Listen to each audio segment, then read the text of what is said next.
کیا، پھر وہ مر گیا اور ہم اس کو سمجھا نہ پائے، اب اس کے لیے بخشش و مغفرت کر سکتے ہیں؟ دعائے بخشش و مغفرت کسی نے کہا کہ اگر آپ اس کو سمجھاتے اور وہ انکار کر دیتا تو پھر نہیں کر سکتے تھے، لیکن جب تک آپ نے نہیں سمجھایا تو کوئی مسئلہ نہیں ہے۔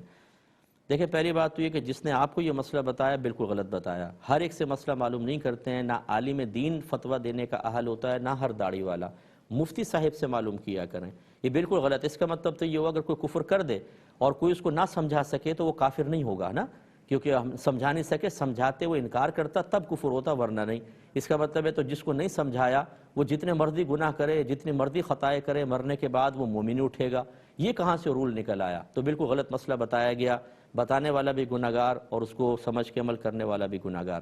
دوسری بات یہ کہ یہ صریح مطلب کفریہ جملہ ہے کہ اللہ تبارک و تعالی نے ظلم کیا۔ اللہ تعالیٰ ظلم سے پاک و صاف ہے۔ قرآن پاک کی کئی آیات یہ کہتی ہیں کہ اللہ تعالیٰ نے واضح فرمایا کہ اللہ ذرہ برابر بھی ظلم نہیں فرماتا، اور یہ ظلم کہنا تو بالکل انسان دائرہ اسلام سے خارج ہو گیا۔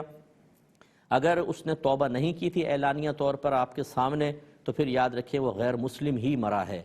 اس کا تو جنازہ بھی نہیں پڑھنا چاہیے تھا، اسے مسلمانوں کے قبرستان میں دفن نہیں کرنا چاہیے تھا، لیکن اگر کر بھی دیا ہے تو بہرحال آپ دعائے بخشش و مغفرت نہیں کر سکتے۔ جس کو وہ بات پتہ ہے اس کے باوجود کرے گا یہ بھی دائرہ اسلام سے باہر ہوگا، اور اس کو تجدید ایمان اور تجدید نکاح کرنا ہوگا۔ اچھا ایک بات اور ہے کہ اگر اس نے اس طرح کا یہ کلمہ کفر کہا تھا، جو لوگ وہاں موجود تھے اور سمجھتے تھے کہ اگر ہم اس کو سمجھائیں تو شاید یہ توبہ کر لے اور وہ رکے رہے، انہیں بھی تجدید ایمان اور تجدید نکاح کرنا ہوگا، کیونکہ اس نے کفر کیا اور ہم خاموش رہے تو یہ رضا بالکفر کہلائے گا، کہ گویا کہ آپ اس کے کافر ہونے پہ راضی رہے، اور رضا بالکفر کفرن، کفر پہ راضی رہنا بھی کفر ہوتا ہے۔ لہٰذا اس سے میرے وہ بھائی بہن ذرا توجہ فرمائیں، ہم یہ سمجھتے ہیں ایک جملہ ہی تو نکالا تھا کیا ہوا؟ میں آپ کو حدیث سنا دیتا ہوں بخاری کی، نبی کریم صلی اللہ علیہ وسلم نے ارشاد فرمایا کہ بعض اوقات انسان زبان سے ایک کلمہ نکالتا ہے اور اسے اس کی قباحت کا احساس نہیں ہوتا، لیکن یہی کلمہ اس کے جہنم میں جانے کا سبب بن جاتا ہے۔